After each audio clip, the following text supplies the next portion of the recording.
మిత్రులారా, 1998లో ఆనాటి కాంగ్రెస్ పార్టీ ఆనాడు ఎమ్మెల్యేగా ఇప్పుడు ఎవరైతే ఉన్నారో కన్నా లక్ష్మీనారాయణ గారి ఆధ్వర్యంలోనే వాళ్ళకి పట్టాలు ఇవ్వటం జరిగింది. అందులో కొంతమంది గుడిసెలు వేసుకొని నివసిస్తూ ఉన్నారు. బాలాజీనగర్ తండా అంటే గతంలో ఆ నాగార్జున సాగర్లో అక్కడ భూములు కోల్పోయి తలా ఒక దిక్కుయిన క్రమంలో అక్కడి నుంచి ఇక్కడికి వచ్చి తండాని ఏర్పాటు చేసుకోవడం జరిగింది. ఆనాడు ఆ గోపాల్ నాయక్ అనే ఒక నాయకుడు ఆ తండాని నిర్మించడం జరిగింది. అప్పటి నుంచి అక్కడ తండా ఏర్పడింది.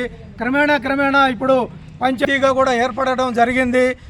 అందులో భాగంగానే గతంలో ఇచ్చినటువంటి పట్టాలని వాళ్ళకు కాకుండా చేస్తూ దాన్ని 1 ఎకరం 30 సెంట్లుగా సాంబయ్య నాయకు 2002లో పట్టా చేపించుకోవడం జరిగింది.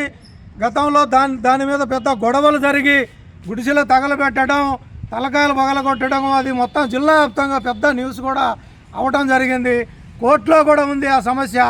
అయినప్పటికీ కూడా మళ్ళీ దాని మీద ఉన్నటువంటి గుడిసెలు ఈరోజు మొన్న పడేయటము, ఆ మురికి కాలువ నీళ్లు మొత్తం గుడిసెల్లోకి పంపించటం, ఆ ఇళ్ళ మీద దౌర్జన్యం చేయడం జరుగుతూ ఉంది.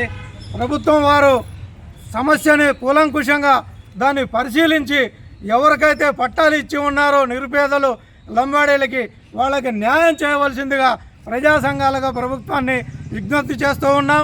అలాగనే కన్నా లక్ష్మీనారాయణ గారు కూడా ఈ విషయాన్ని తమ ద్వారానే గతంలో ఇచ్చారు కాబట్టి దాన్ని పరిశీలించాలి, పేదలకు న్యాయం చేయవలసిందిగా కూడా లక్ష్మీనారాయణ గారిని కూడా ఈ సందర్భంగా కోరుతూ ఉన్నాం.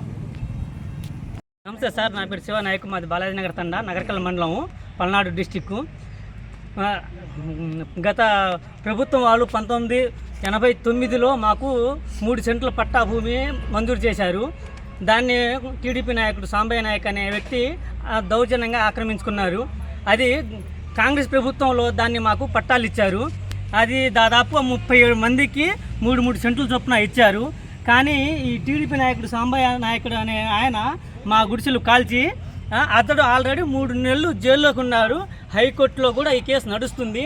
అయినా దానికి స్పందన లేకుండా మీరేం చేసుకుంటున్నారో మీ ఎంఆర్ఓ గారికి, ఎస్ఐ గారికి అందరికీ డబ్బులు ఇచ్చాము, మీ చేతనైంది చేసుకోండి, మీరు ఎవరైనా వస్తే మిమ్మల్ని అవసరం అయితే మీ గుడిసెలతో పాటు మిమ్మల్ని తగలబెడతాము, మీ దిక్కున్న చోట చెప్పుకోండి అని చెప్పి